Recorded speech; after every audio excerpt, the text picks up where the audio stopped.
you can see, we will record this. So all of you should get a pop-up right now in front of you to confirm that it's okay that we record.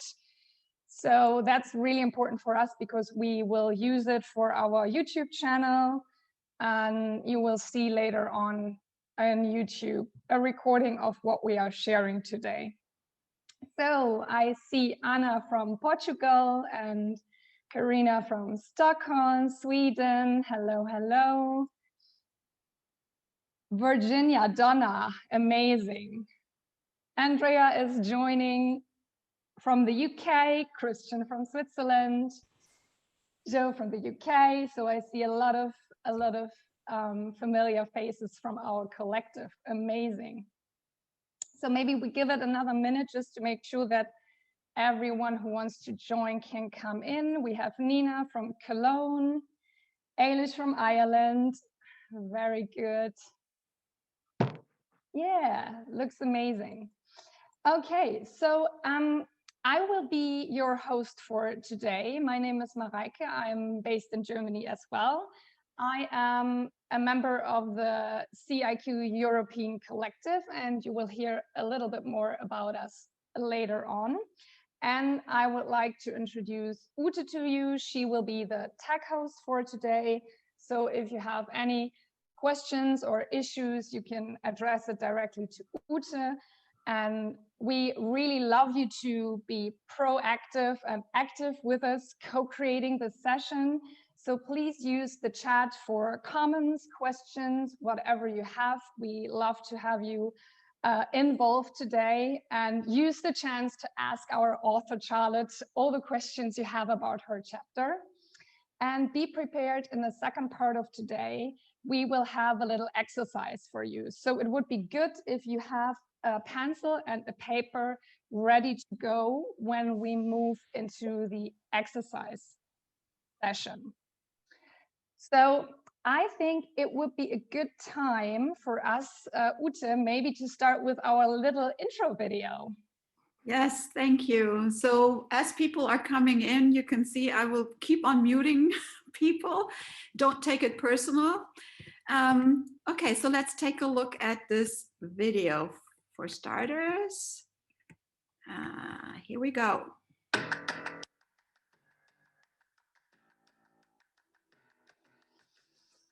Hi, I'm Charlotte Weston-Horsmann, and I'm the author of Moving from Stuck to Lasting Change, Chapter 4 in Changing Conversations for a Changing World. Moving from stuck to lasting change. So what is that all about? Well, imagine a pole. On the one end, you have this pull towards a compelling aspiration, and on the other, you have this feeling of heaviness, of stuckness, of doubt, of, I can't do that. You've got one foot on the brake and one foot on the gas, and it's not getting you anywhere. So I invite you on a journey to take a look at these entrenched belief systems that keep us stuck, and how we move beyond to explore our signature present and how we can step into the light of our authentic self. Hope for you to join me there. See you. Have a good read. Take care. Yes, thank you so much, Ute, for this little introduction. So I'm very happy that I'm the host today for Charlotte. And Charlotte is a good friend of mine. She's a professional certified coach with ICF, and we both share a passion for conversational intelligence. That's what's brought us together. So I'm really happy that I can help her today to talk about her chapter. So I would like to hand it over to you, Charlotte. Would you like to tell us a little bit more about you? Yes, certainly. And thank you, Mareike. It's so good to see, like you said, so many familiar faces and from our CIQ Europe family. Yeah, so I'm Charlotte Weston-Horsmann. You just saw the video. It's so weird seeing yourself on videos. I can't really get used to it, but that's life. And yeah, I just came back from my power walk to the lake, down by Lake Starnberg, and that is where I live, Bernried, a little village just south of Munich. And yeah, as Mareike mentioned, I'm a coach, and I coach at global organizations where I facilitate cross-cultural project teams. And I'm moving more and more into one-on-one coaching, where I'm finding, especially now in times of COVID, these transitions. Where am I now? Where am I going? And the space in between, the liminal space. And that is where I find where a lot of people are stuck. And as a coach, I'm thinking, you know, I am too in a lot of ways. And before I project myself on my clients, I want to make sure that I'm clean, so to speak. I want to take a good look at my assumptions, my biases. So that's pretty much what we're going to be talking about today. Thank you so much, Charlotte, for this little introduction. And what is it that we can expect from today, from your chapter, moving from stuck to lasting change? What will happen? Well, one big part is surfacing the blind spots, because this is the place where we keep ourselves stuck. And it's this paradox that we find ourselves in. There's something we really aspire to, that we really want on the one hand, and on the other hand, I mentioned in the video, is this heaviness that is holding us back. It's pulling us back. We're stepping out and we're being pulled back again. And oftentimes finding ourselves in the space in between. So maybe stepping out a little, but then stepping back and vacillating in this place. And I like to see it as in a metaphor as one foot on the brake and one foot on the gas pedal. And you can imagine what that feels like. And absolutely, I think it's an amazing metaphor, because I definitely can relate to that. And I can imagine a lot of us had the same paradox situation where they are, oh, should I not, should I not? So it feels like that. So I would like to come back to what I shared in the beginning, that we have common ground with conversational intelligence from Judith E. Glaser. And I'm wondering, how does that fit into this whole story of moving from stuck to lasting change?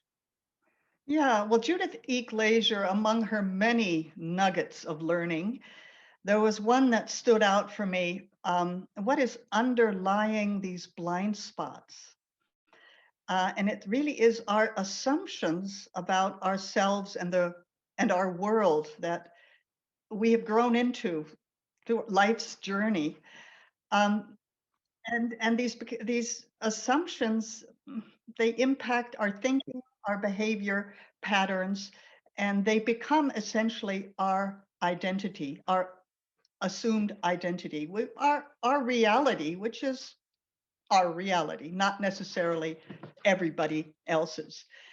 And because it's tied up with our identity, we have, again, the polarity image of withdrawing. If our identity is threatened, we have this amygdala impulse hijack to withdraw or to push back, to resist, yes, but to push back, to fight, sometimes with aggression. And to find the balance in the middle is maybe where we want to orient. Yeah, that sounds definitely fascinating. And you've used a quote of hers in your article where Judith says, where we have blind spots, we also have conflicts and breakdowns. So what is that about? Yeah, that is looking back to look forward. And where we have blind spots, yeah, you notice that when you resist, maybe it's worth taking a look there, because that is where you have a breakdown. That is where you're keeping yourself stuck in breakdown and conflict. And then that's the interesting part for the next part, this crack in the wall. So what is it, the crack in the wall? I have no idea what you're talking about, Charlotte. What is the crack in the wall? So Yeah, if you imagine, we had talked about downloading these old patterns of behavior. You're stuck in your reality, and you keep downloading. There's nothing really new, and then you come to a point, and I call it the crack in the wall, where you have this awareness, again, this pull towards there is something. Yes, there's something else. There's something else, and once you see it, once you become aware of this other part, there's no turning back. You've seen it, the crack in the wall, to move to the other side of opening up, of awareness, of moving towards your aspiration. So it sounds to me like the crack in the wall is like the starting point for your journey to look into your blind spots and better understanding what's happening for you. It is. You've just also mentioned looking back to look forward. So I know that it is an exercise that Judith is using a lot, but I'm quite sure we have a few people here that have no idea what looking back to look forward means. So can you share a little bit what this exercise is doing? Oh, oh, I hate that exercise. Okay, let me explain. Oh no, this is it. Judith has this exercise, looking back to look forward. And, you know, as you're going through the course and I came upon this exercise and there was total resistance. No, I don't want to go there. I don't want to look back. I don't want to look back. And that's the thing. I mean, there is so much resistance there that I said, okay, so go back, do kind of a lifeline from your early childhood on into now your adulthood, and just reflect for a moment as you go through this lifeline, your different stages. What stood out for you in your earliest phases, and so I'm going through this, and all of a sudden it was, it was like an ambulance going by with red lights flashing.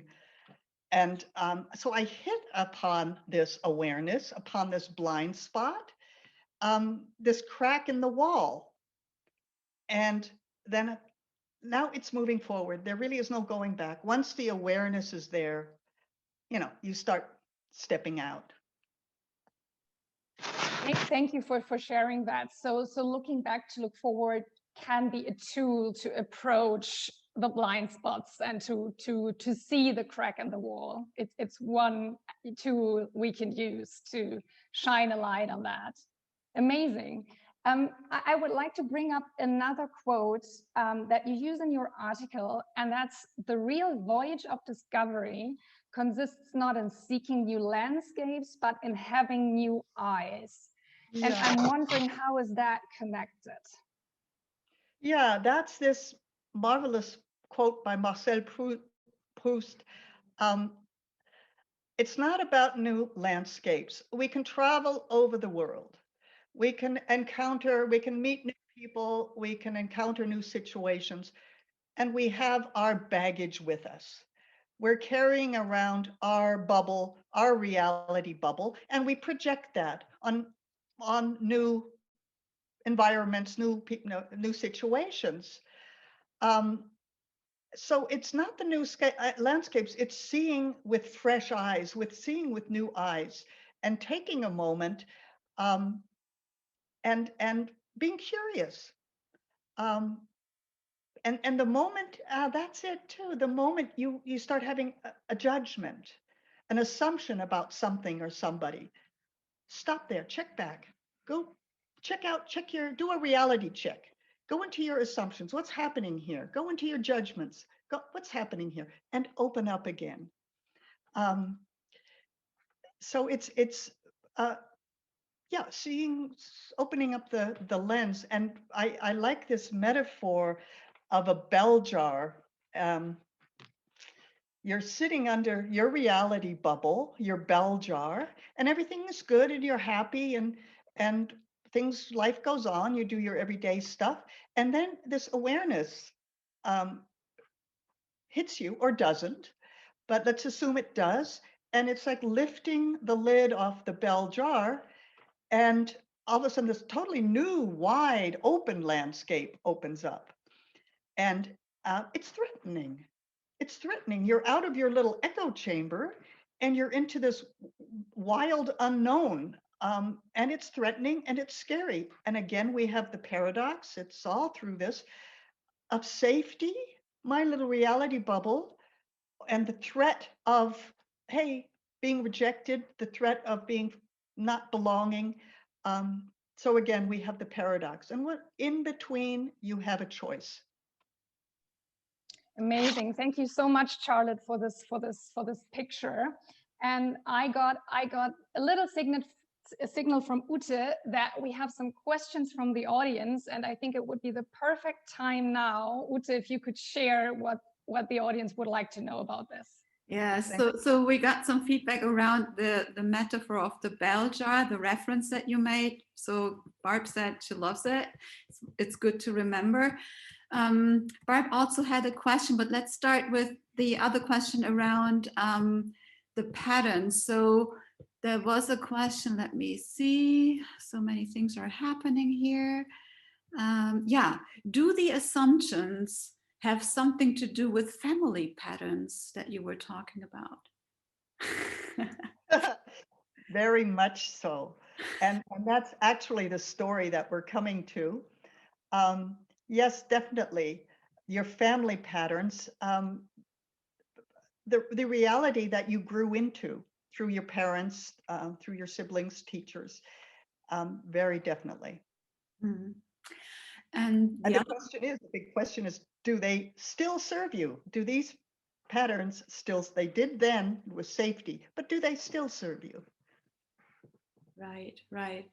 And to continue with the awareness, there was the crack and the awareness that you mentioned. And Barb is asking whether you could give a concrete example of how this may show up for ourselves or for our clients, this crack and the awareness that comes from it. That's a great question. Yeah. How does it show up? Yeah, when I think of situations that I've had with clients and also for myself, I think it's this moment of aha. And you notice it in the body language. You notice there's a shift. There's a felt shift, a change where you move through the crack to the other side. There's an aha, there's a new awareness.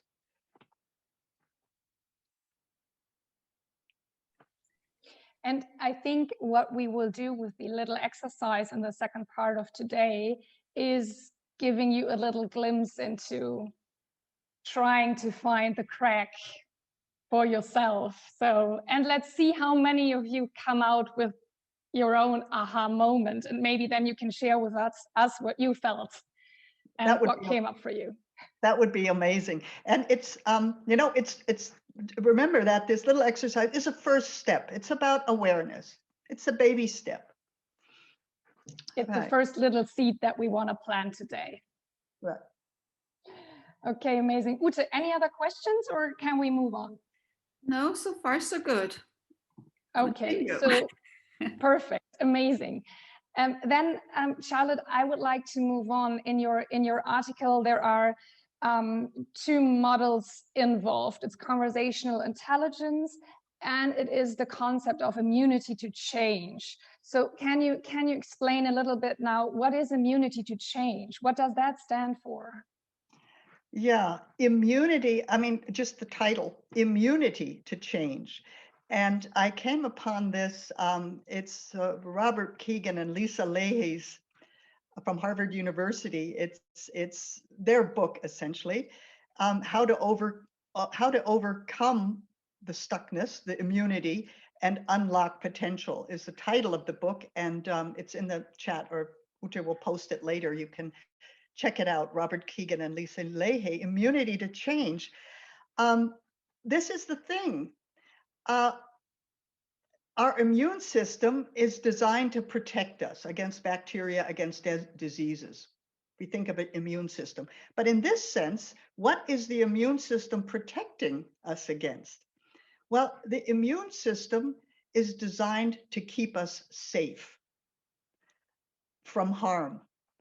And so if we look back at this polarity thing, safety versus threat, well, our immune system is gravitating towards the safety, keeping us safe, but it doesn't serve us.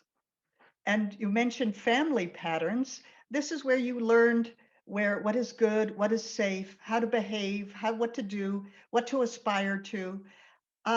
This is your little safe world. Stepping out means, ooh, you know, you're no longer immune. So what comes up for me is when you're sharing this, that the immunity to change is just, it's part of our DNA. It did good in the past, but now it's time to critically look back at it and face it and see, does it still serve me? And that we have a choice to look into this and to decide if we want to stay on the brake or if we want to stay on the gas pedal. So thank you for it. Question your assumptions, question your bias, question the judging that we all do. Yeah. And yeah, thank you for that. And I think that's a really good intro into, you share a story in your article about a 4-year-old child and a very disruptive event and how that all shaped the development and the story of that child. And would it be okay for you to share a little bit of that story, even if we can read it in the article? But it would be lovely to hear about it, because I think it's a really good example of what can happen. and it is a central part of the book, and it goes back to the question in the chat: our family patterns, or what impacted us early on. So yes, this is the story of a 4-year-old child that I came upon when looking back to look forward.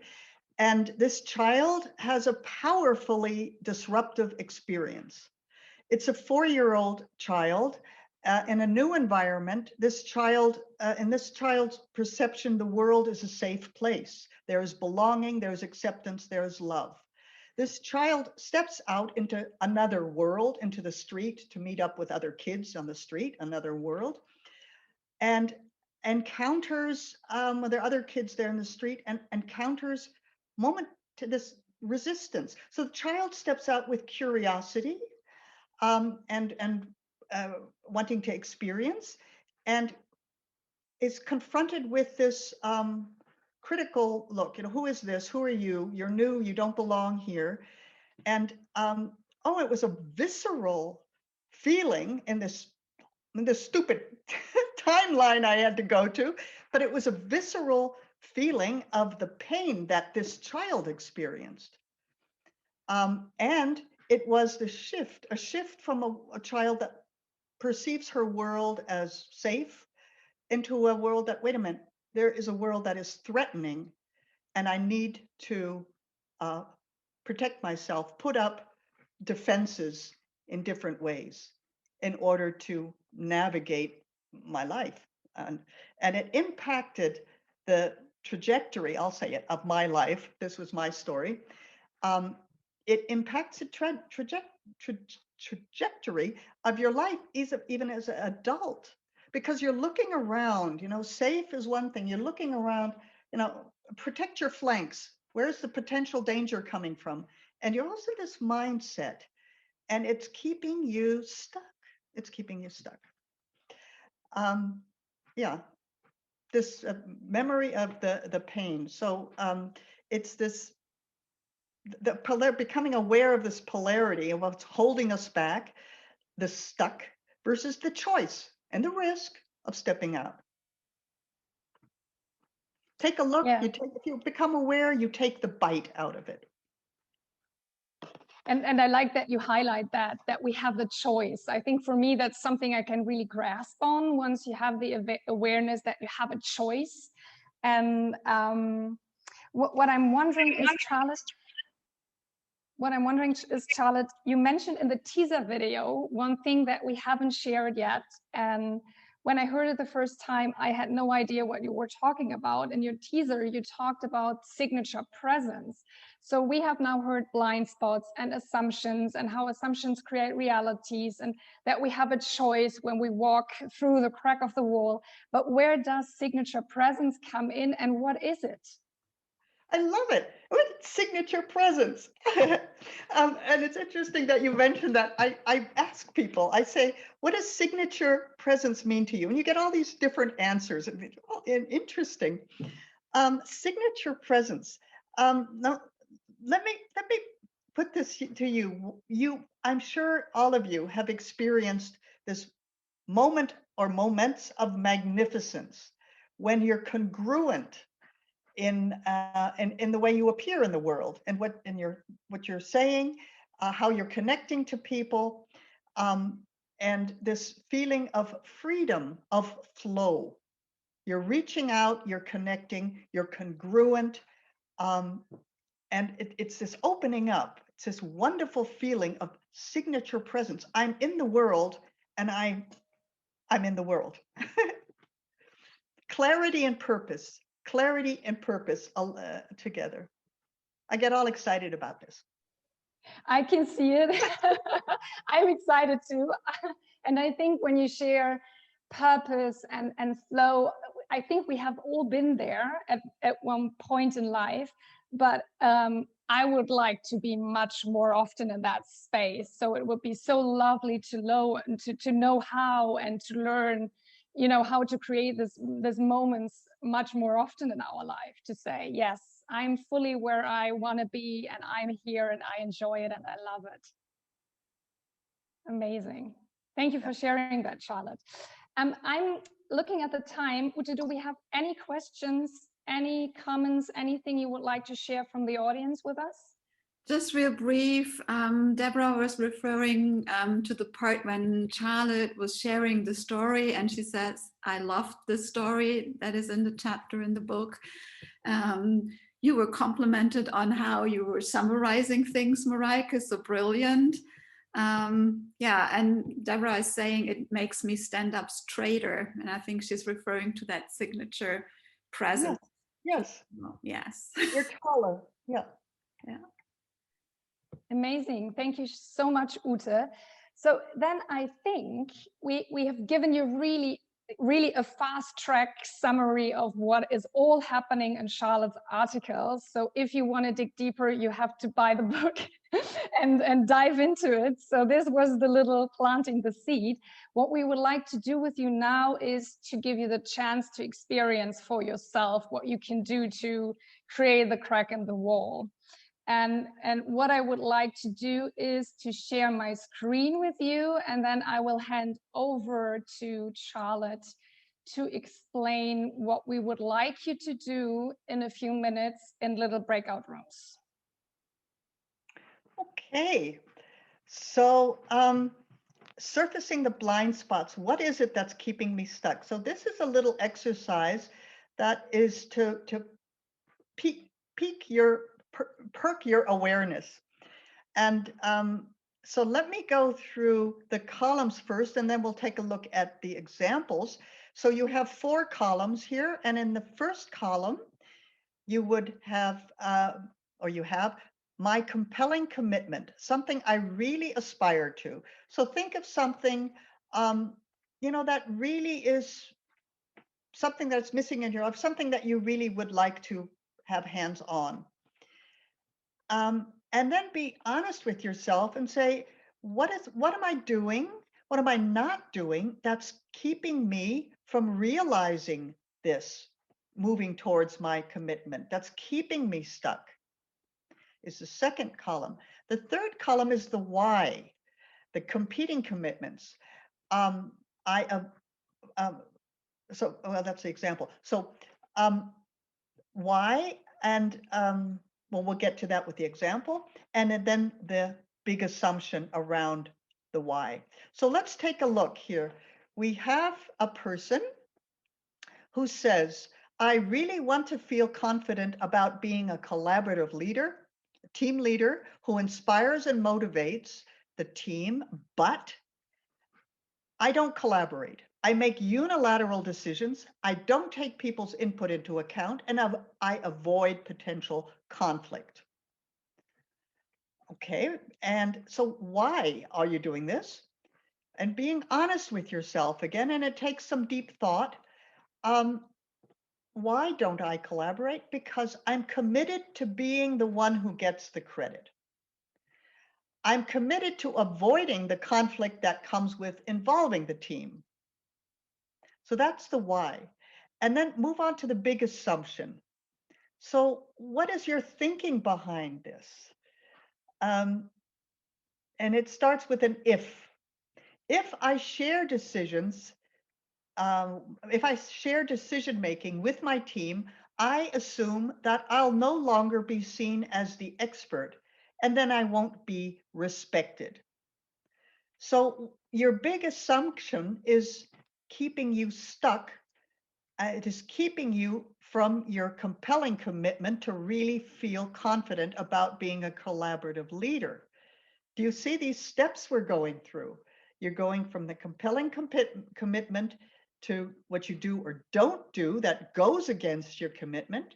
What is the competing commitment? Well, if I'm committed to being the one who gets the credit, that's important to me.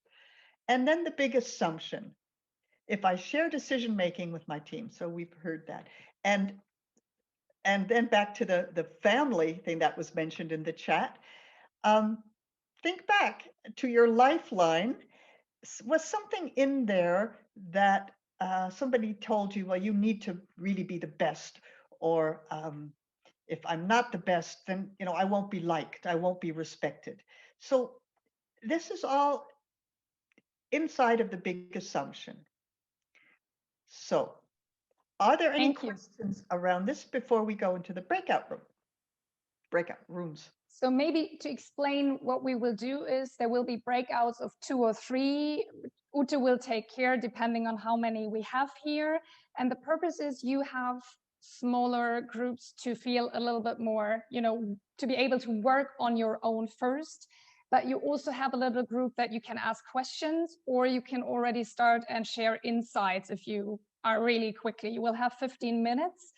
If you need help, you can just type it and Charlotte will jump into your room and support you. So you're not completely alone, but we felt it's maybe easier for you to do this little exercise in a smaller group. Work on your own. If you have questions or insights, you can start sharing. And after 15 minutes, you don't have to worry. You will automatically be put back by Ute into the main room. Magic. Catapulted by Ute. Exactly. So I will be transporting you in one way or the other. So let's see. You can type any questions in the chat box as I'm preparing the room. So let me see. I will be sending you off now. You will get a little, image where you have to click join the room. I will keep an eye on you not being alone in the room, because you never know what the system does when it does things automatically. So we'll see you in round about 15 minutes, right? Have fun. Oh, Lynn is joining us. Hi, Lynn. Hi, I goofed up the time. Okay, no problem. We just sent them into breakout rooms. Would you like to hang out with us? And of course, we are also curious, since you are alone with us here on this call. Have you enjoyed the chapter in the book or not yet? I have read the chapter. I've read the whole book. Wow. Yeah. I mean, now come on, then share with us. What do you like about the book? Any favorites? I like that it's written from different voices. That's what's very different from a conventional book, that it's written from different coaches. It's also very practical. I mean, it's very applicable right away. You can take this information. It's not written at a very, like, a super theoretical, where you're like, yeah, that makes good sense. But now, how do I take it now into my practice? This is definitely and much better. And I also think about Judith Glaser, and I didn't have the opportunity to work with her to the extent that you did, but through W. Beck's had a lot of exposure to Judith. And I just go back to words matter. our words matter. And that's what I keep thinking. When I read this book, I feel like she's there in the room with me as I'm reading it. And like the things that she espoused and taught are coming alive through your book. Wow. This is great. Can we keep that in our recording? Yeah, you can keep it. Because it was not scripted. It came straight from your heart. So thank you for sharing that. Yeah. And people are coming back. So I'm closing the breakout rooms. Welcome back, everyone. Ute, it looks like you have been successful with your magic wand. Yes. Or have we lost anyone? No, but we have a new participant. Lynn joined us in the meantime. So warm welcome. Hi, Lynn. Hello. So Amazing. So I'm looking. I'm trying to look into all your faces to see how the experience was for you. If you're completely freaking out, no, I see a lot of happy faces. So, would anyone like to share? Was there a crack in the wall, an aha moment, a question? We would love to hear from you. You can put it in the chat box, but you can also unmute yourself and share if you like. Can I share something? Absolutely. Thank you. So I'm not going to share the details of, because I didn't really do my own thing. The other two in my group were sharing with me. I'm not going to share their stories. Those are for them. But what I noticed was with the process was how I think it helps you share your vulnerabilities. And that can be quite a hard thing to do right now when everyone is, people are trying to be very strong for themselves and friends and family, but it allowed you to sort of acknowledge those vulnerabilities without then judging yourself as well. So thank you for that. Yeah, vulnerability is definitely a big part. And it was actually something I was thinking about. We're catapulting all these people into the breakout rooms, and some, you don't know each other. How far are you willing to drop the kimono and be vulnerable? So, yeah. Thank you, Joe. Anyone else? I see there was a thank you to Jane for being such a good listener.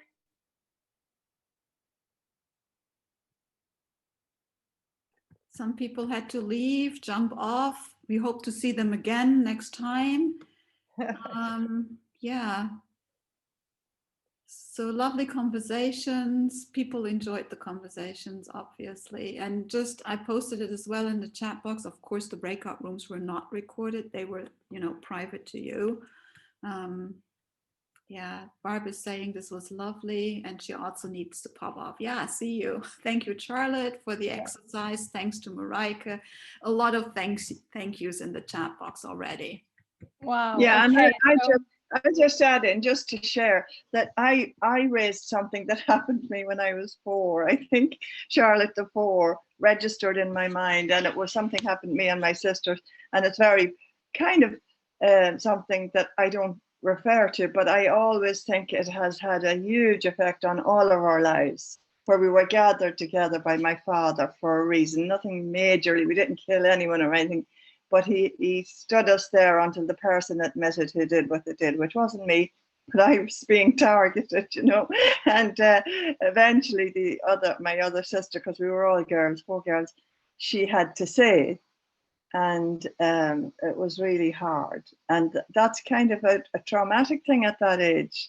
There was only 5 years between the 4 of us, 4 girls, and we were lined up. So anyway, that was my little story, but it's something, maybe I need therapy at this stage. I don't know. But I think there's always some little thing like that we overlook, but it might have much go deeper than you think. Yeah. Yeah. And that's just the thing, that it is holding us back in ways. So Yeah. So I shall go, ladies, and thanks for a wonderful time. Bye-bye. Thanks, Ailish. I want to make sure before we are mindful of time, we want to make sure that you all at least enjoy the last 5 minutes with us. So Charlotte, what would you like us to take away from today? Stop resisting. The big picture, the big thing is it's not about either or, comfort zone or stepping out. It's about the and. It's not about the or, it's about the and. All these complexities that we've accumulated over our life, they're not going to go away. All these idiosyncrasies, they're not going to go away. They're going to stay with us for life. So accept that, and accept it maybe with gratitude, because they kept us immune from threat. They served us at one time, but they no longer serve us now. So we can stop beating ourselves up. And so this is what I also mean by the congruency. Bring all this stuff with you. It's okay. Know that they're there and know how they are interfering, but don't let them. And grow into this congruency where it can come, both parts can come together, past and the future, in the now. So Amazing. that was my takeaway message. Thank you so much, Charlotte. So I take away, it's about the and, it's about accepting, and with the acceptance being able to move forward. So I love that, accepting it, and that will be the path to your signature presence, hopefully. So I can imagine people might have more questions, would like to dig deeper. So I see that Ute is already posting all the important links into the chat box. You will find Charlotte's contacts. You will find a link where you can find the book, where you can find the recordings for our YouTube videos. We have recorded all the other tables as well. And now I would like to do some marketing for the next Regulars table. If you're not aware, it's every third Wednesday of the month, so you can put it in your calendar. And the next chapter will be chapter number 5, Case Study Navigating Personal Transformation by Jane Owen. And if you'd like to register, the link will be in the chat box as well. If you have any problem with that we have recorded and that we want to use it for our YouTube channel, Ute will have our email address in the chat box as well. Please send us a message. Ute already highlighted that everything that happened in the breakout room is confidential, so that was not recorded. So only the part of the main room has been recorded. And to close it up, I am a member of the European CIQ Collective. We represent diverse perspectives, cultures, and experiences across Europe and beyond. And based on our experiences, both in the corporate world as well as in other niches of life, we as a collective can help you change the way you lead and navigate in an ever-changing landscape by changing your conversations and weaving your own golden threads. And that's it from my side. Thank you so much for joining, for listening. I'm very grateful, and I wish you all a great evening, morning, wherever you are, a great day. Stay healthy, and I hope to see you again in March for chapter number 5. Charlotte, last words. Thank you. Thank you very much. And remember, do your regular reality checks. Check your judgment, check your bias, and live your signature presence. Thank you very much, people. Thank you, Bye. everyone.